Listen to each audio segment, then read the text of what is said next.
Brazil বনাম Morocco match নিয়ে টানটান উত্তেজনা ফুটবল বিশ্বে, কিন্তু মূল ম্যাচ মাঠে গড়ানোর আগেই ফলাফল ফাঁস হয়ে গেছে। আর এই ফিসফাস কোনো জ্যোতিষী, কোচ কিংবা এআই করেননি, করেছেন সমুদ্রের এক ভয়ঙ্কর হাঙ্গর, যার নাম রীতিনিয়া। হ্যাঁ দর্শক, ঠিকই শুনেছেন। বিশ্বকাপের এই হাই ভোল্টেজ ম্যাচের আগে ভাগ্য নির্ধারণে এবার নামানো হয়েছিল ব্রাজিলের রিও ডি জেনেরিওতে এক অ্যাকোয়ারিয়ামের বিখ্যাত হাঙ্গর রীতিনিয়াকে। তার সামনে রাখা হয়েছিল দুটি পাত্র, একটাতে ছিল ব্রাজিলের পতাকা, অন্যটিতে মরক্কোর। সবাইকে চমকে দিয়ে হাঙ্গর বাবাজি সোজা গিয়ে কামড় বসালো ব্রাজিলের পাত্রে। তার মানে হাঙ্গর রীতিনিয়ার ভবিষ্যৎবাণী অনুযায়ী মরক্কোর বিপক্ষে প্রথম ম্যাচে জয় দিয়েই আসর শুরু করতে চলেছে সেলেসাউরা। এই খবর ছাড়তেই সোশ্যাল মিডিয়ায় তোলপাড়।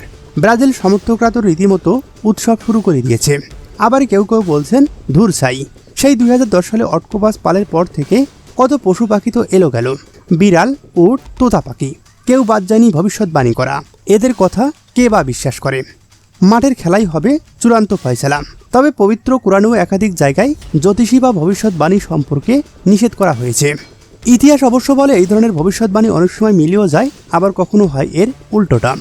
তবে মরক্কো যে আগের মতো ছোট দল নেই, আমরা তা জানি। অন্যদিকে নেইমার, ভিনিসিয়াসদের ব্রাজিলও ছেড়ে কথা বলার পাত্র নয়।